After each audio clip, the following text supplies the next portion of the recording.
Before we get to the video, if you struggle with spending too much time on your phone and you are addicted to social media and you want to learn how to quit, there is a free community that you can join in the description with a full course that will teach you how to delete social media and break away from your phone addiction. And with that being said, I want you to imagine a kid in a candy store. He's probably pretty excited to be there, sees all this different kind of candy on the wall, but the thing is, this is a special store because he can have whatever he wants completely free. The store owner tells him he can take whatever he wants free of charge, and he can come back whenever he wants to get more.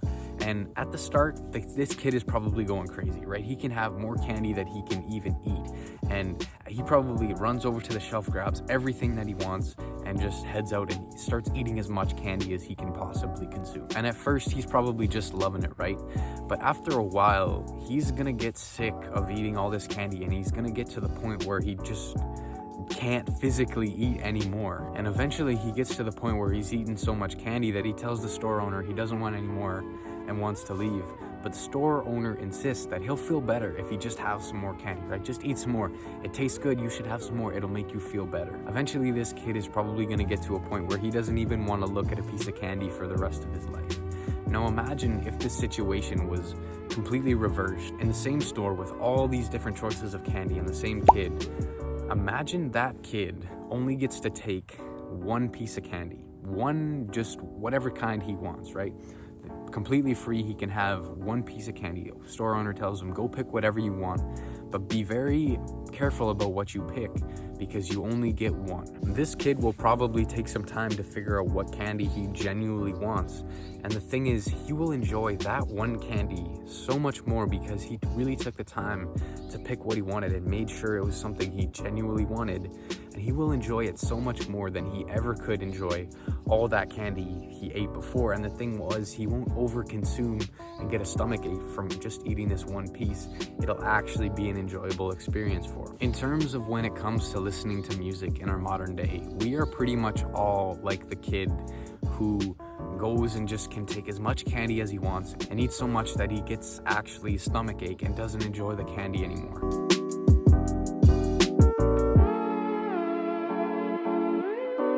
This is pretty much what we're like when it comes to listening to music in our modern day because we're just surrounded by it all the time. We have limitless access to any kind of music. There's more music out there than ever with things like Spotify, and it's easier than ever to put music online, but also easier than ever to have access to it. So we can just always be consuming it. We can listen to it when we wake up in the morning. We can listen to it while we cook, when we work out, walk to school, commute, all these different things. Even when we fall asleep, sometimes we're listening to music. And what this does is a lot of people become dependent on music. They listen to it so much that it actually loses the meaning that it has. Eventually, if you've been listening to music and you're like a music holic, I guess you could call it, bars. But if you've been anything like me in terms of that you've listened to a lot of music, eventually you've probably found that your favorite songs and music just didn't quite feel the same anymore. The songs kind of lose their meaning and they don't give you that same feeling that they once did.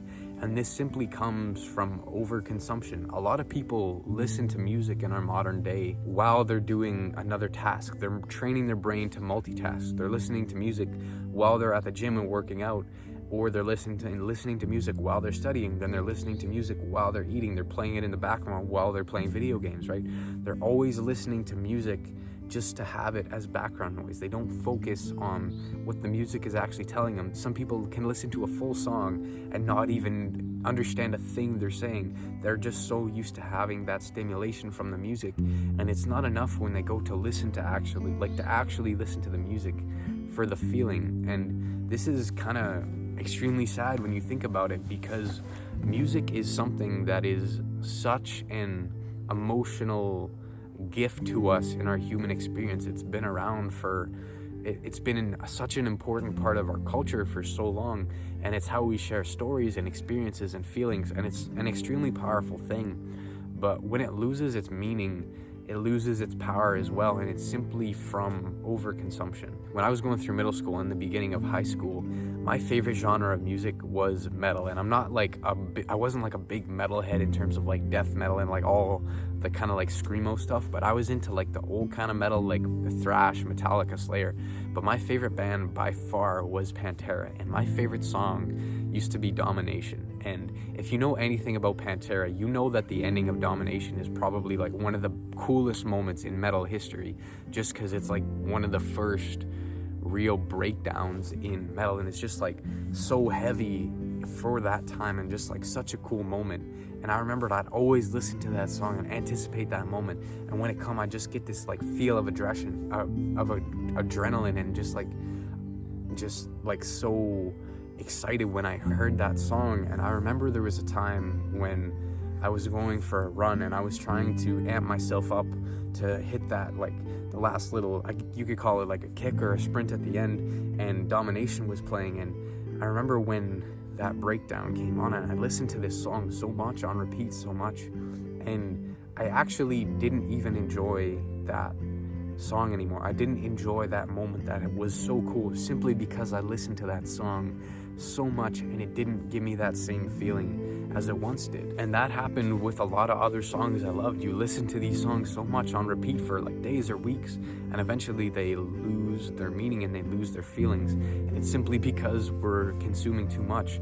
But what happens to a lot of people is music itself loses its meaning, and that's why they need to have all these other things going on, like being at the gym or driving or like always doing something else while they listen to music, because they can't actually listen to music to enjoy it. Because in the past, there was actually times where whenever we listened to music, it was simply to listen to music, whether it be when you'd get like a new record and all your friends would sit around in your room to listen to that record specifically, not to play it in the background, but your time was specifically dedicated to listening to that record. And imagine how much of an enjoyable experience it was to sit down and just focus on 100% what that band or that artist is trying to say in that record, and you get to sit there and experience that moment for what it actually is, listening to music instead of just playing it in the background. And if you can't tell, I pretty much love music more than anything in this entire world. I love writing it, playing it, listening to it, like experiencing it. Just everything about it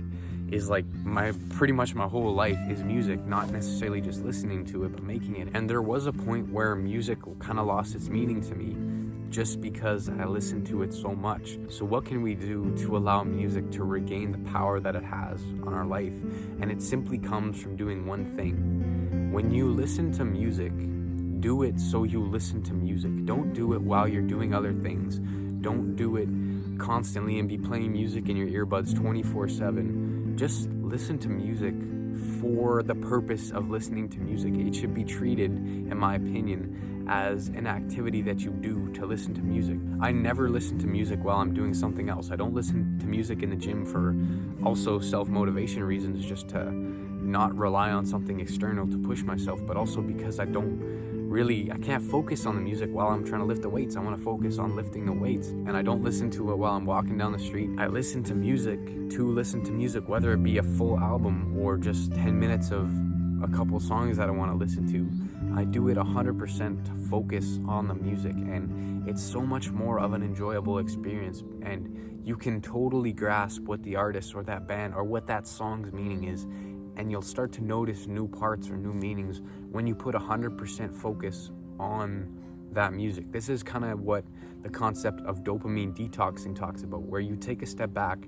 from the stimulations of modern technology. You take a step back from watching so many Colby Wallace videos. You take a step back from spending time scrolling on Instagram, and you allow life to regain its meaning. You reset your dopamine and you reset the way your mind perceives the world, so you're not so stimulated all the time, so you can enjoy the little things in life again. And this is the same thing with music. I usually spend about an hour a day listening to music, and in terms of actually how much music that is, it's not a lot compared to what other people listen to. Some people listen to like 8 hours of music a day, but I'd say I listen to more music in 1 hour than people who listen to 8 hours of music a day ever would, because I focus 100% on what the music is trying to tell me, and I put all of my focus on the music so I can actually enjoy that experience, because it's such a powerful thing. It's such a privilege as humans to be able to just consume art in general and be able to have this window into someone else's soul and just appreciate the production and the time spent put into this thing and just to enjoy it. But you need to actually limit your consumption and be like the kid in the candy store who can only pick one thing, but he picked something that he actually wanted to get instead of just consuming all this stuff and trying to get as much as possible. He picked something he can genuinely enjoy, and therefore that one thing will taste so much better than the entire rest of that store ever could. With that being said, if you don't know already, my name is Colby Wallace. I'm an 18-year-old artist from Canada, and if you want to see more videos of me talking about concepts like this, or you want to hear some of my original music, you might as well subscribe. Not sure what you're waiting for. It's a win for you, it's a win for me, it's a win for everybody. And like I said, if you want to join that free community to beat your phone addiction and delete social media, a link for that is in the description. If you want to hear my original music and consume it correctly, that is also linked in the description. With that being said, I have nothing more to say except never stop creating, my friend, and I will see you in the next one. Goodbye.